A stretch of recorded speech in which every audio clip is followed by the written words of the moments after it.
اپنے ہی عقائد کے اندر مبتلا تھی۔ جناب محمد رسول اللہ صلی اللہ علیہ وسلم نے ہمیں دین اسلام سکھلایا۔ آج جس موضوع کو لے کر میں آپ حضرات کے سامنے حاضر ہوا ہوں، جہاں دنیا کے اندر باقی فکرے سر اٹھا رہے ہیں، دور حاضر میں جہاں باقی فکرے اپنے خرافات کو سر انجام دینے کے لیے مگن ہیں اور دن رات محنتیں اور کاوشیں کر رہے ہیں، وہاں ایک فتنہ جو اس وقت دور حاضر میں اپنی خرافات کے اندر بلندیوں کو چھونے کی کوشش کر رہا ہے، اور وہ اس غلط فہمی کے اندر مبتلا ہے کہ شاید مسلمان غفلت کی نیند سو چکے ہیں، کہ شاید مسلمانوں کے اندر سے ایمانی غیرت مر چکی ہے، کہ شاید مسلمانوں کو اپنے نبی محمد رسول اللہ صلی اللہ علیہ وسلم کے متعلق کچھ خبر ہی نہیں، اور شاید وہ اس بھی غلط فہمی کے اندر پڑے ہوئے ہیں کہ مسلمانوں کو ہمارے جھوٹے نبی جو ہم نے بنایا ہے اس کی بھی شاید مسلمانوں کو خبر نہیں۔ میں آج اس خطبہ جمعہ مبارک کے اندر اپنے علم کے مطابق جتنا ہو سکا انشاءاللہ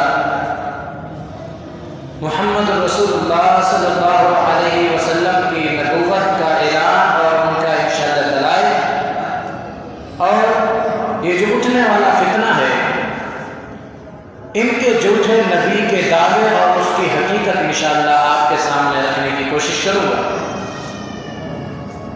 تاکہ مسلمان کو معلوم ہو جائے کہ مسلمان غافل نہیں، ہم غافل نہیں۔ 1,24,000 کم و بیش انبیاء آئے جنہوں نے دین اسلام کی دعوت مختلف طریقوں سے جس طرح اللہ نے حکم دیا انہوں نے دی۔ میں اس کی مثال یوں سمجھاؤں اس آیت کی تشریح کرتے ہوئے کہ اللہ نے فرمایا ما کان محمد ابا احد من رجالکم، محمد الرسول اللہ، محمد الرسول اللہ صلی اللہ علیہ وسلم تم میں سے کسی مرد کے باپ نہیں ہے۔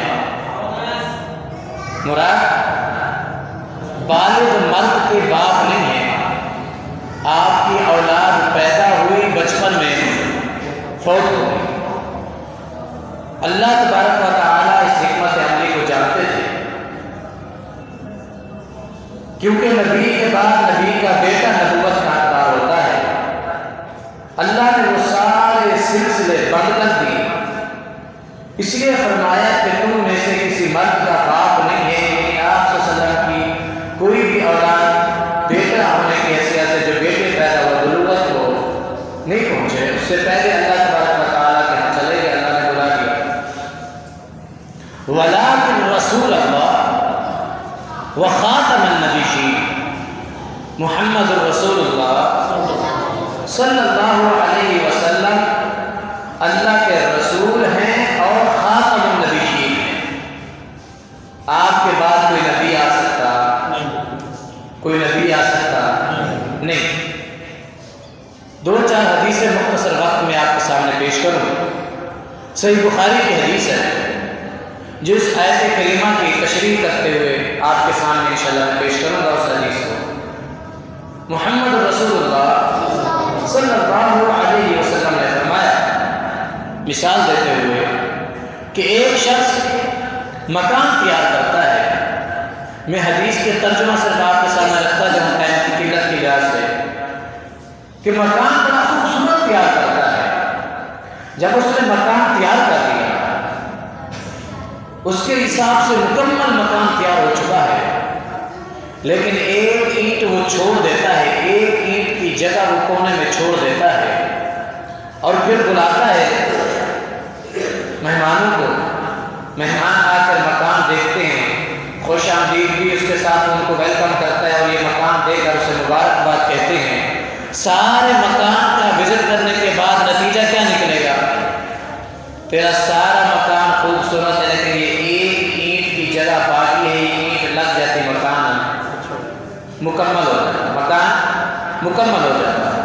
محمد رسول اللہ صلی اللہ علیہ وسلم نے فرمایا وہ اینٹ جو اس مکان کو ادھورا دکھا رہی ہے، لگنے سے اینٹ مکمل ہوگا، وہ اینٹ میں ہے۔ نبوت کا محل جو رب نے تیار کیا، نبوت کا محل جو تیار ہوا، نبی آتے رہے، انبیاء آتے رہے، اپنی امتوں کو سمجھاتے رہے، لیکن ایک اینٹ کی جگہ باقی تھی۔ محمد رسول اللہ صلی اللہ علیہ وسلم کو اللہ نے بھیج کر محل کو تیار کر دیا۔ اب اس اینٹ میں کسی اینٹ کی گنجائش، چنائی کی گنجائش نہیں ہے۔ جو بندہ یہ اقرار کرتا ہے کہ اللہ کی وحدانیت کے اندر کوئی شک نہیں ہے، اللہ وحدہ لا شریک ہے، لیکن وہ محمد رسول اللہ صلی اللہ علیہ وسلم کو نبی تسلیم نہیں کرتا، وہ بندہ مسلمان نہیں ہو سکتا۔ نمبر ایک۔ نمبر دو، وہ اللہ کو بھی وحدانیت میں مانتا ہے، وحدہ لا شریک مانتا ہے، اور محمد رسول اللہ صلی اللہ علیہ وسلم کو بھی اللہ کا نبی مانتا ہے، لیکن آخری نبی نہیں مانتا، وہ بھی مسلمان ہو سکتا۔ جھگڑا تو اسی بات پہ ہے نا کہ آخری نبی نہیں مانتا۔ کیوں؟ جامع ترمذی کی ایک ضعیف حدیث پیش کرتے ہیں کہ اس کے اندر آیا ہے کہ نبی کریم صلی اللہ علیہ وسلم نے فرمایا میں انبیاء میں خاتم النبیین ہوں، اور اولیاء کے اندر حضرت علی رضی اللہ تعالیٰ عنہ ولی، تو لہٰذا حضرت علی رضی اللہ عنہ کے بعد بھی بڑے اللہ کے ولی آئے ہیں، تو اسی طرح نبوت کا سلسلہ بھی یہاں ختم نہیں ہوا۔ اللہ کے نبی صلی اللہ علیہ وسلم نے فرمایا میں خاتم الانبیاء کے ضرور فرمایا ہے، لیکن خاتم النبیین نہیں ہے، اس کے بعد بھی نبی آ سکتے ہیں۔ ضعیف حدیث سے جو یہ اپنا سہارا پکڑتا ہے۔ پہلی حدیث صحیح بخاری سے میں نے پیش کی کہ نبی کریم صلی اللہ علیہ وسلم نے فرمایا نبوت کے محل کی آخری اینٹ میں۔ دوسری حدیث صحیح بخاری کے اندر محمد رسول اللہ صلی اللہ علیہ وسلم نے فرمایا، یہ حدیث بھی صحیح بخاری کے اندر ہے کہ آپ صلی اللہ علیہ وسلم نے فرمایا مجھ سے پہلے لوگوں کے معاملات کی حفاظت کے لیے، لوگوں کو دین اسلام سکھانے کے لیے انبیاء کا سلسلہ چلتا رہا، انبیاء آتے رہے۔ پچھلی حدیث میں مکان کی مثال اللہ کے نبی نے، اس حدیث کے اندر صحیح بخاری کے اندر فرمایا پچھلے جتنے بھی لوگ آئے ان کے لیے معاملات، ان کے دینی معاملات کو سنبھالنے کے لیے، حفاظت کے لیے انبیاء کا سلسلہ چلتا رہا۔ لا نبی بعدی، جب میں آیا ہوں تو میرے بعد کوئی نبی آ سکتا نہیں آ سکتا، اور یہی وجہ ہے اللہ کے نبی تشریف فرما ہے۔ مشہور حدیث ہے، اسے یاد دہانی کرانی ہے۔ ابو بکر صدیق رضی اللہ تعالیٰ عنہ تشریف فرما ہے، حضرت عمر فاروق رضی اللہ تعالیٰ عنہ بھی تشریف فرما ہے۔ تورات کا ورقہ ہاتھ میں لیا اور اس کا مطالعہ کرنے لگے، اور اللہ کے نبی صلی اللہ علیہ وسلم دیکھ رہے ہیں۔ ابو بکر صدیق رضی اللہ تعالیٰ عنہ نے اللہ کے نبی کے چہرے کی طرف دیکھا اور بڑے غصے ہوئے، کہا عمر تیری ماں تجھے گم پائے کہ اللہ کے نبی کے چہرے کو نہیں دیکھ رہے ہو؟ اللہ اکبر۔ حضرت عمر فاروق رضی اللہ تعالیٰ عنہ نے اپنی نگاہیں اٹھائی، میرے آقا علیہ الصلوۃ والسلام کے چہرے اقدس پہ نظر پڑی، میرے آقا علیہ الصلوۃ والسلام کا چہرہ سرخ ہے۔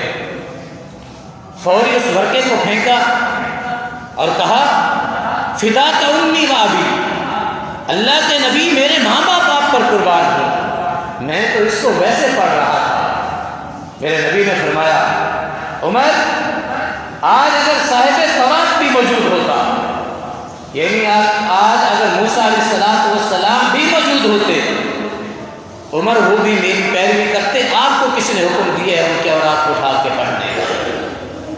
اللہ اکبر! کیوں؟ میرے آقا نے کیوں فرمایا وَإِذْ أَخَذَ اللَّهُ مِيثَاقَ النَّبِيِّينَ لَمَا آتَيْتُكُم مِّن كِتَابٍ وَحِكْمَةٍ ثُمَّ جَاءَكُمْ رَسُولٌ مُصَدِّقٌ لِّمَا مَعَكُمْ لَتُؤْمِنُنَّ بِهِ وَلَتَنصُرُنَّهُ۔ رب نے تیسرے پارے میں اعلان کر کے فرما دیا، انبیاء کی جماعت کو عالم ارواح میں جمع کر کے فرمایا آپ کی نبوت کے دور میں، آپ نبوت چلا رہے ہیں، آپ کے دور کے اندر اگر وہ پیغمبر آ جائے مصدق لما معہم، جو تمہارے پاس معکم اس کی تصدیق کرنے والا ہو، لتؤمنن به ولتنصرن، کیا تم میرے ساتھ اس بات کا اقرار کرتے ہو کہ اس پہ ایمان بھی لاؤ گے، اس کی مدد بھی؟ قالوا اقررنا، سب نے گواہی دی کہ ہم اپنی نبوت چھوڑ کر اس نبی کی نبوت کو مانیں گے۔ عمر تمہیں کیسے ہمت ہوئی تورات کے ورقے کو اٹھانے کی؟ ایک تورات کا ورقہ صحابی رسول اٹھا کے بیٹھا ہو جس کو اللہ کے نبی فرمائے عمر بن جنہ، اسے بھی پڑھنے کی ہمت نہیں ہے، تمہیں کس نے ہمت دی اپنے نبوت کے دعوے کرنے کی؟ اللہ اکبر! یہ چور دروازے کھولنے سے کیا سمجھائے کہ یہ دروازے بند کرنے والا کوئی نہیں؟ چور دروازے تم نے کھولے ہیں تو ان کو بند کرنے والے الحمدللہ رہے ہیں اور ہیں انشاءاللہ۔ جب تک مسلمان کا بچہ زندہ ہے، قادیانیت اپنے منہ کا زور لگا لے، اپنی ایڑی کا زور لگا لے، مسلمان کا بچہ حرمت رسول پہ جان بھی تو قربان کر سکتا ہے، اپنے آقا کی نبوت کی دفاع کرتے ہوئے بچہ اسٹیجوں پہ کھڑا ہو کر یہ اعلان کر سکتا ہے، جیلوں میں جا کر ہتھکڑیاں تو پہن سکتا ہے، پاؤں میں بیڑیاں تو ڈال سکتا ہے، اپنی جانیں تو قربان کر سکتا ہے، لیکن میرے نبی کی نبوت پہ آنچ آنے دے سکتا؟ یہی وجہ ہے کہ علماء کو بیڑی بھی ڈالی گئی، انہیں پس دیوار زندہ پھینکا گیا، ان کو تختہ دار پہ بھی لٹکایا گیا، ان کو شہید بھی کیا گیا، لیکن بات ایک ہے کہ میرے نبی کے بعد کوئی نبی آ سکتا نہیں آ سکتا۔ اس کی وجہ کیا ہے کہ اللہ نے قرآن میں فرما دیا ما کان محمد ابا احد من رجالکم ولکن رسول اللہ وخاتم النبیین، آپ کے بعد کوئی نبی آ سکتا؟ آپ صلی اللہ علیہ وسلم نے فرمایا نا انا خاتم النبیین لا نبی بعدی، میرے بعد کوئی نبی نہیں آ سکتا۔ آئیے ٹائم کو مد نظر رکھتے ہوئے، حدیث بہت ساری ہیں اور معاملات آپ کے سامنے آپ سن رہے ہیں کہ ایک چھوٹا سا معاملہ بھی اگر اللہ کے نبی کی حدیث کے خلاف ہو تو میرے نبی فرمائے یہ قابل قبول نہیں ہے۔ کوئی ایک معاملہ اگر صحابی رسول ہو کر دین کا معاملہ ہو اور صحابی رسول ہو کر اچھا کام سمجھ کر لے، میرے نبی فرمائے وہ قابل قبول نہیں ہے۔ تو تم کون سی کھیل کی مولی ہو کہ اپنے آپ کو نبی کا دعویٰ کرو اور کہو مسلمان مان لے گا؟ تم آج انکار کر دو اور کلمے کا انکار کر کے غیر مسلم بن جاؤ، ہم ابھی تمہیں تسلیم کرنے کے لیے تیار ہیں۔ لیکن یہ کیا کام ہے کہ بغل میں چھچورا اور شہر چھوڑا ہو اور شہر میں ڈھڈورا پیٹو؟ بچہ بغل میں دبایا اور دونوں بچہ نہیں مل رہا، ادھر اسلام کا دعویٰ بھی کرو، ادھر مسلمانوں کے ساتھ بھی رہو، اور پھر کہو کہ ہمارا نبی اور ہے، یہ کیسے ہو سکتا ہے؟ آئیے مختصر وقت میں چند باتیں آپ کے سامنے رکھوں کہ یہ سلسلہ شروع کہاں سے ہوا۔ مرزا غلام احمد قادیانی، یہ باتیں تو آپ نے سن رکھی ہوگی، میں تو اتنا سا طالب علم ہوں، بس چند معلومات آپ کے سامنے رکھنا چاہتا ہوں۔ یہ 1840 میں پیدا ہوا، کب؟ تاریخ یاد رہے گی نا انشاءاللہ، اور وقتاً فوقتاً انشاءاللہ دروس کے اندر یہ سلسلہ جاری ہوگا، کیونکہ ان قادیانیوں نے بڑا زور لگایا ہوا ہے، پیسے کی لحاظ سے مسلمانوں کو خرید رہے ہیں، وقت دے کر مسلمانوں کو خرید رہے ہیں، مکانات دے کر مسلمانوں کو خرید رہے ہیں، جس طرح ہو سکتا ہے یہ مسلمانوں کو خریدنے میں لگے ہوئے ہیں، اور ہمارے مسلمان جو ایمان کے کمزور ہیں وہ بکتے چلے جا رہے ہیں۔ تو ان کی حقیقت سامنے ہونی چاہیے۔ مرزا غلام احمد قادیانی 1840 میں پیدا ہوا، اور اس کا والد حکیم غلام مرتضیٰ یہ ادنا سا حکیم اور طبیب تھا، کوئی جائیداد کوئی مال نہیں تھا اس کے پاس۔ یوں حساب لگائیں انشاءاللہ انہی کی کتابوں سے دلائل ملیں گے۔ اپنے ہی من میں ڈوب جا سراغ پا کر سراغ زندگی، ہمارا نہ بن سکا نہ صحیح اپنا تو بن، اپنے کتابوں کا تو مطالعہ کر۔ سیرت مہدی جس کے اندر ان کی تاریخ موجود ہے کہ حکیم غلام مرتضیٰ اس کے والد اتنا بھی پیسہ نہیں تھا کہ اپنے بیٹے کو دینی تعلیم کے لیے کسی مدرسے میں ڈال سکے، صرف ناظرہ قرآن بھی پڑھے، اور اتنی بھی انکم نہیں تھی کہ اپنے بیٹے کو کسی اسکول میں ڈال کر اچھی تعلیم دے سکے۔ معمولی حکیم، معمولی آمدن۔ کچھ یوں بھی لکھتے ہیں کہ یہ پھر آنے والے وقت میں یہ امیری سے غریبی سے امیری میں بدل گیا۔ وہ کیوں؟ وجہ کیا بنی؟ مغل کا بادشاہ ظہیر الدین بابر نے اس کو اپنی جاگیر دی، جس سے یہ جاگیردار بن گیا۔ حکیم طبیب تو ویسے ہی تھا، تو اس حکمت کی بنا پر یا اس نے کیا اس کے اندر دیکھا، ظہیر الدین بابر نے اس کو اپنی جائیداد دے دی، جاگیر دے دی، جس سے یہ جاگیردار بن گیا، اور پھر بھی اپنے بیٹے غلام احمد قادیانی کو دین کی تعلیم نہیں دے سکا۔ پھر یہ معاملہ چلتا رہا، جب بادشاہ رنجیت سنگھ کی آئی، رنجیت سنگھ کی بادشاہت کے اندر یہ اس سے ساری پراپرٹی پھر واپس چھین لی گئی، ساری پراپرٹی پھر واپس چھین لی گئی۔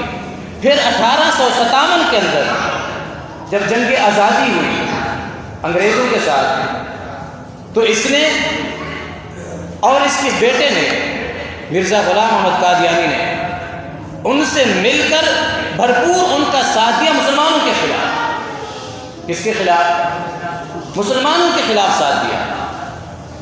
اس بنا پر پھر اس کو ساری جائیداد انگریزوں نے واپس کرا دی۔ یہ تو ہے اس کے باپ کی ہسٹری۔ اب بیٹے کو بھی پڑھ لیتے ہیں کہ جس کی جائیداد اپنی کچھ نہیں تھی، نہ دینی تعلیم حاصل کر سکا۔ دینی تعلیم اس کی کتنی تھی؟ صرف ناظرہ قرآن پڑھا ہوا۔ اور پھر اس کے بعد اس نے ایک شیعہ عالم محمد گل علی سے اس نے منطق سیکھی۔ کیا سیکھا؟ منطق ہوتی بول چال، لوگ کو باتوں میں پھنسانا، جسے ہم کہتے ہیں چلاک چلتا، ٹھیک ہے، اپنی باتوں سے لوگوں کو قابو میں رکھنا اور اس کو ایسی باتوں میں لے کے آنا کہ پرلا آگے سامنے والا مطمئن ہو جائے کہ یار یہ واقعی اچھی بات ہے۔ سیکھی بھی منطق اور سیکھی بھی کس سے؟ اللہ۔ ہر بندہ جب آئینے کے سامنے کھڑا ہوتا ہے اس سے معلوم ہو جاتا ہے کہ میری شکل کے اوپر کیا کچھ لگا ہوا ہے، نہیں پتہ چلتا۔ آئینہ خاموش ضرور ہوتا ہے، بتا سب کچھ دیتا ہے۔ تعلیم بھی منطق سیکھی بھی شیعہ عالم سے۔ اس منطق کو سیکھنے کے بعد اس نے سفر کیا لاہور کا، امرتسر کا اور سیالکوٹ کا۔ کس لیے؟ معاشی حالات کو مضبوط کرنے کی، کیونکہ معاشی حالات تو تھے نہیں اس کے پاس۔ معاشی حالات کو مضبوط کرنے کے لیے اس نے لاہور، امرتسر اور سیالکوٹ کا سفر کیا۔ سیالکوٹ کے اندر اس کا دوست تھا ہندو بھیم سنگھ۔ دوست بھی کون تھا؟ ہندو۔ اس نے اس کو سیالکوٹ کی کچہری میں درخواست لکھنے والا، کیا لکھنے والا؟ درخواست لکھنے والا، جسے عرض نویس کہتے ہیں، اس طرح کا کوئی نام ہے۔ درخواست لکھنے والا اس کو اس جاب کے اندر نوکری ملی۔ وہ نوکری بھی اس نے کچھ دنوں میں چھوڑ دی، یعنی کوئی بھی کام مکمل، قرآن پڑھا تو ناظرہ اور کچھ سیکھنے کا شوق نہیں تھا، اور اس کے ساتھ سیکھا کچھ پڑھانے کے لیے تو وہ بھی منطق، معاشی حالات میں آیا تو وہ بھی چھوٹی سی نوکری کی وہ بھی چھوڑ دی۔ اس سے قبل ان کے بچپن کو بھی سامنے رکھ لیں جو پہلے رکھنا چاہیے تھا۔ سیرت المہدی کے اندر جلد نمبر 1 صفحہ نمبر 226 کے اندر مرزا بشیر احمد قادیانی لکھتے ہیں، جلد 1 ہے صفحہ نمبر 245 کے اندر لکھتے ہیں کہ مرزا صاحب کا بچپن جو تھا نا یہ بڑا ضدی تھا، بڑا ضدی تھا کہ جس بات پہ ہر باتیں ذرا کڑوی ہیں اور انشاءاللہ ہم نے حقیقت سامنے رکھنی ہے، اس کے لیے ہماری جان بھی جائے تو ہم حاضر ہیں کہ نہیں ہے۔ معلوم تو ہونا جو ختم نبوت کا اپنے آپ کو نبوت کا دعویٰ کرتا ہے اس کی حقیقت کیا ہے، آپ کو ہمیں معلوم ہونا چاہیے۔ نبی کی یہ صفات ہوتی نہیں۔ میرے نبی سفر میں جا رہے ہیں، ہلکی سی آواز کانوں میں پڑی، میرے نبی نے انگلیاں کانوں میں ڈال لی اور ساتھی کو کہا جب یہ کانوں میں گانے کی آواز آنا بند ہو جائے مجھے بتلا دینا۔ گانے کی آواز آنا بند ہوئی، میرے نبی نے کانوں سے انگلیاں نکالی ہیں۔ یہ میرے نبی کا بچپن ہے اور اس کا بچپن دیکھیے، ضدی بڑے تھے۔ ایک دن ماں سے کہا مجھے روٹی چاہیے، روٹی کے ساتھ ماں نے گڑ دیا، پھینک دیا، بولا گڑ نہیں کھانا ہے۔ ماں نے کچھ اور دیا، وہ بھی نہیں دیا۔ ضد کرا کہ یہ چیز چاہیے، وہ بھی نہیں، وہ بھی نہیں۔ ماں نے غصے میں آ کر کہا جا مٹی سے روٹی کھا لے، اگر تمہیں کچھ نہیں چاہیے تو پھر مٹی سے کھا لے۔ ضدی اتنے تھے وہ سب کچھ چھوڑ کر مٹی اٹھائی، روٹی پہ ڈال کے کھا لی۔ سبحان اللہ، نبوت کے دعوے کرنے والے کام دیکھیں، بچپن سے چل کے اس کو دیکھیں۔ مٹی سے روٹی کھا لی، گڑ سے روٹی پسند نہیں آئی۔ کچھ بڑے ہوئے، دوستوں نے کہا آج دل کر رہا ہے کچھ میٹھائی کھلا دو۔ یہ جناب صاحب میٹھا اٹھانے کے لیے گئے، چینی کا مرتبان سمجھ کر جیب میں بھر لی، حقیقت میں وہ نمک کا مرتبان تھا۔ کس کا مرتبان تھا؟ نمک کا۔ مٹھیاں اٹھائیں، جیبیں بھر لی۔ اب سوچنے لگا دوستوں کو کھلانے سے پہلے میں ہی کھا لوں۔ مٹھی بھر کر منہ میں ڈالی، نمک تو سانس بند ہو گیا۔ پھر احساس ہوا کہ جو میں اٹھا کے لایا یہ چینی نہیں تھی، کیا تھا؟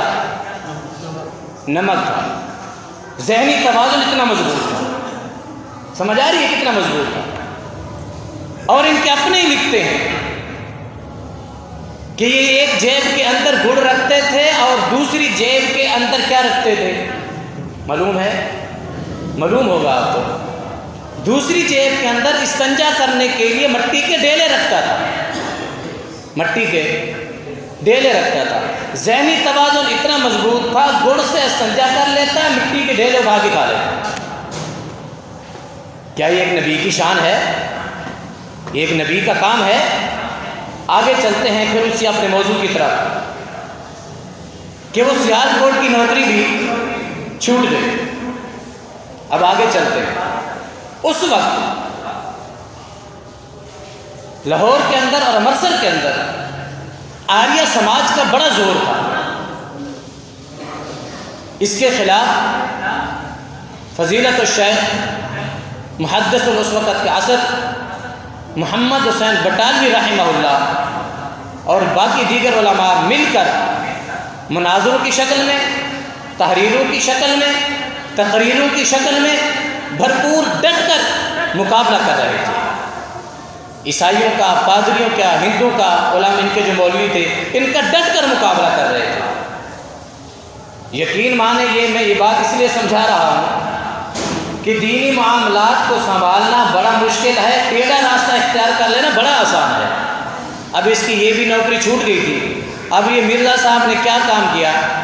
شروع میں مسلمانوں کے ساتھ مل کر عیسائیوں اور پادریوں کے خلاف سیرت مہدی جلد نمبر 1 صفحہ نمبر 226 یہ مسلمانوں کے ساتھ مل کر اس نے عیسائی اور پادریوں کے خلاف، ہندوؤں کے خلاف ان کے ساتھ اپنے آپ کو بطور مناظر پیش کیا۔ پہنا پڑی تو پھے چڑھی، کچھ آتا نہیں اور مناظرے کے لیے اپنے آپ کو پیش کیا، اپنے آپ کو نمایاں تو کرنا تھا۔ حبیب الرحمن یزدانی صاحب بڑی پیاری مثال دیتے تھے امین اکاڑوی کی۔ بہرحال وہ میں یہاں نہیں دینا چاہوں گا کیونکہ مثال تھوڑی، بہرحال اپنے آپ کو نمایاں کرنے کے لیے اس نے بارہا کوششیں کی، بڑی کوششیں کی اس بنا پر کچھ نہ کچھ منطق تو پڑے ہوئے تھے، بولنا تو آتا تھا، یہ پھر یہاں سے نکلے اور قادیان میں واپس چلے گئے، اور برے صغیر کے اندر بھی ان کی کچھ نہ کچھ مقبولیت ہونے لگی۔ اس مقبولیت کی بنا پر انہوں نے جب دیکھا کہ مقبولیت مل رہی ہے، معذرت کے ساتھ آج کے حالات بھی یہی ہیں، میری بات کا برا نہیں بنائیے گا، آج کے حالات بھی یہی ہیں جو انہوں نے اختیار کیے، بس وہ حد تجاوز کر کے ہم ابھی بھی کچھ رکے ہوئے۔ انہوں نے جب دیکھا کہ یہ معاملہ آگے بڑھ رہا ہے، میں کچھ نہ کچھ مقبولیت میں پہنچ چکا ہوں، تو اس نے کم سے کم اور 8 یا 9 اپنے دعوے شروع کیے۔ کتنے؟ 8 یا 9، یعنی اسٹیپ بائی اسٹیپ چڑھنے کی کوشش کی، اور اسی طرح چڑھتا گیا۔ جب لوگ مطمئن ہو گئے، اس کے اوپر کچھ نہ کچھ مقبولیت مل گئی، سب سے پہلا دعویٰ اس نے کیا کہ میں مجدد ہوں، میں مجدد ہوں، پہلا دعویٰ۔ جب لوگوں نے یہ بھی مان لیا، پھر اس نے دوسرا دعویٰ کیا کہ میں معمور من اللہ ہوں، استغفر اللہ، کہ مجھے اللہ نے معاملات دیے ہیں، معمور من اللہ ہوں، میں اللہ کی طرف سے معمور کیا گیا۔ جب لوگ یہاں تک بھی اس پہ مطمئن ہو گئے، اس نے تیسرا دعویٰ کیا کہ میں امام الزمان ہوں، میں زمانے کا کیا ہوں؟ امام، زمانے کا کیا ہوں؟